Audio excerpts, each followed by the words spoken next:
Welcome to this episode of WiseManMeant. In this video, we are going to explain 10 of the most famous Confucius quotes. If this video helped you understand these life-changing quotes, please like, subscribe, share, and more important, apply them to your life. The man who says he can and the man who says he cannot are both correct.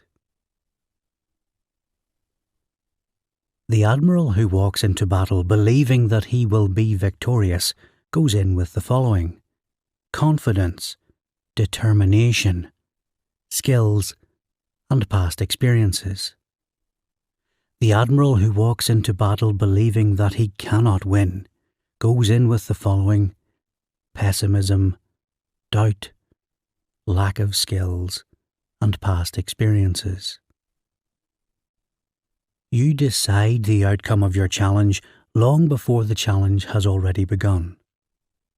By considering the possibility of defeat, you've comforted yourself with the idea of loss. Loss becomes inevitable because now you've given it the opportunity to manifest. Your counterpart in this case refuses to allow the idea of a defeat to come to him. He is not willing to accept defeat and will therefore try to manifest a win. I hear and I forget. I see and I remember. I do and I understand. A baker has just been told that baking a cake is the easiest thing to bake. The baker is comforted with the acknowledgement and decides to bake one himself. As it turns out, the baker knew nothing about quantities and the cake ended up sour. The baker goes back to the same man, complaining of his unsuccessful attempt. This time, the man shows him how he would have baked a cake. The baker goes home and attempts to mimic the man's steps. For the third time around, the baker has acknowledged that baking a cake is simple. He has learned the steps from another, and he has practiced baking one. The cake is the talk of the town. If you hear it, you'll likely forget it. Words mean nothing if they are not backed with actions. If you see it, your mind captures it. Words become coherent because now you can ascribe them to certain tasks. However, when you actually implement what you have heard, backed up with what you have seen, and then attempt to do it, your mind is able to move your muscles the right way. Your body knows what it must do, and you understand what is necessary to achieve success. Before you embark on a journey of revenge, dig 2 graves. Forgiveness or acceptance might not always be warranted. Some cases necessitate a certain degree of anger, but never revenge. Why? Revenge consumes you, mentally and physically. Your mind is consumed with the thoughts of destruction, and your muscles move in the direction to bring it about. Your entire being becomes one wherein all you see is red. However, revenge will do you no good. Your determination to destroy your enemies has consumed to the point that it has taken over normal functioning. While confronting them, you will forgo safety and realism for anger and loathing. When embarking on a journey to bring about destruction, make sure you've understood the terms of what you're about to do, including your own destruction.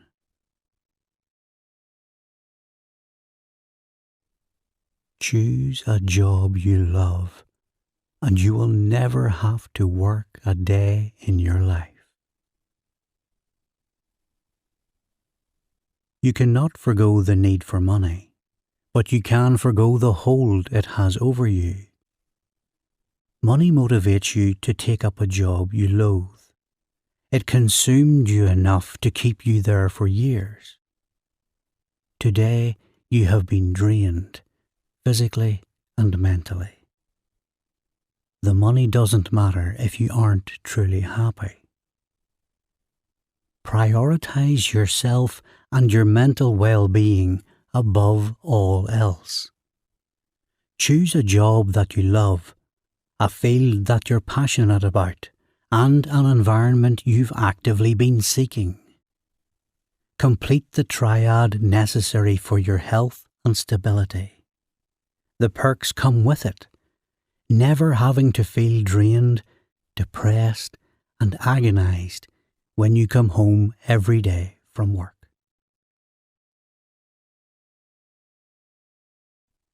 What the superior man seeks is in himself, and what the small man seeks is in others.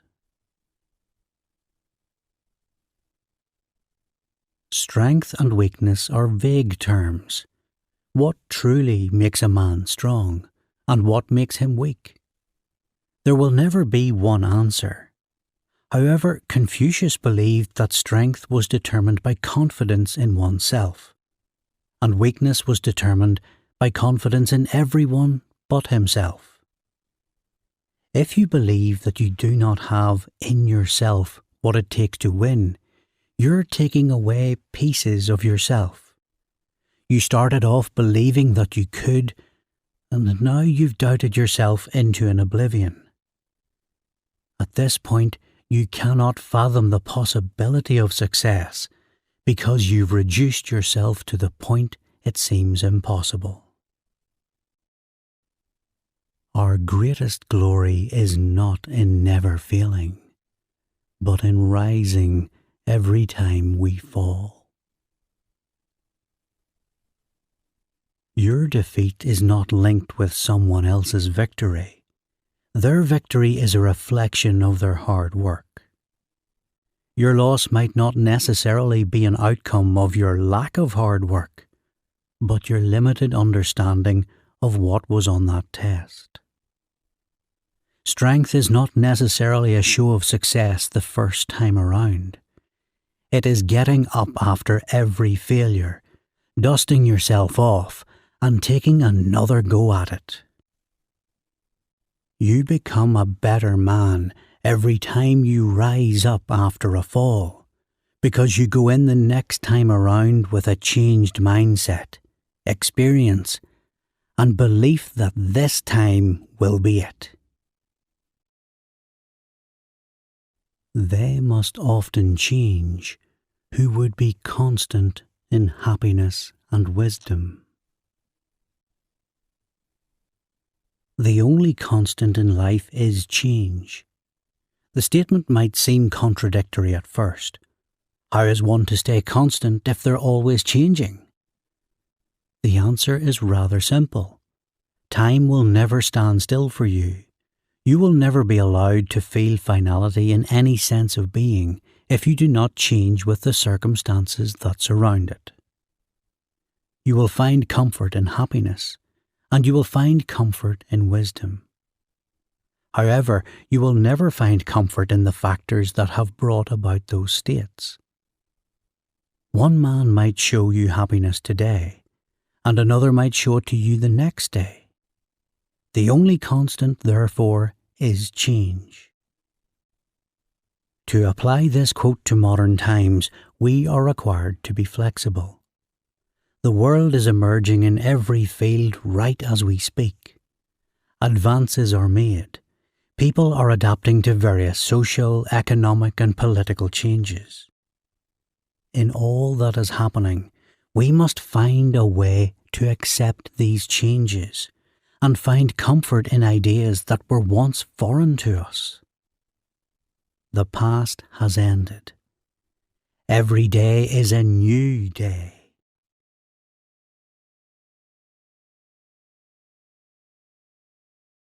It does not matter how slowly you go, as long as you do not stop. A running tap that only gives a drop a day will eventually be able to build a sea. Will it take long? Yes, but it will happen. The tap has in itself the capacity to form an entire ocean. But if you close the tap at any point, its progress stops and the dream dies. It doesn't matter how slowly you travel towards your destination. You will reach it nonetheless if you never stop along the way. Life is not about who achieves their goals first and who does so at the end. It's about who managed to stay on track long enough to be able to tell the world, I did it.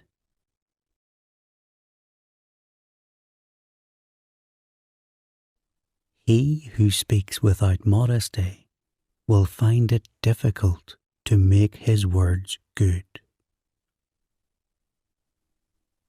Days before the festival, a farmer boasts his harvest to the townsmen. He tells them that his pumpkin is the largest one to have grown this season. The townsmen tell him of another farmer with a larger one. The farmer retaliates by claiming that his is the sweetest. Again, he is told that another farmer has a sweeter pumpkin. The farmer, not agitated, claims that his has disease-curing abilities. The pumpkin, in fact, does not have those abilities. However, now because the farmer has claimed that it does, the townsmen would be looking towards him to make good on his word. His word can never be made good on, because the farmer spoke without a shred of modesty. In trying to be someone that he is not, the farmer dug his own grave. The story teaches us a lesson on modesty. Take what you claim with a shred of humility. Do not boast what you do not have, and do not carry on out of spite when someone else has already won.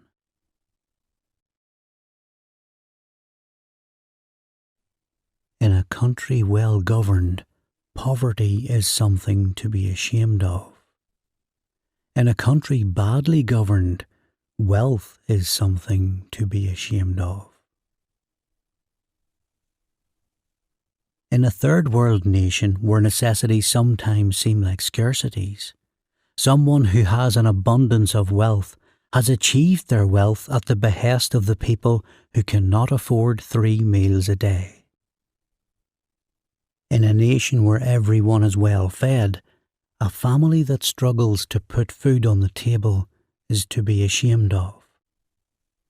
You reflect where you came from, and as such you must acknowledge those around you.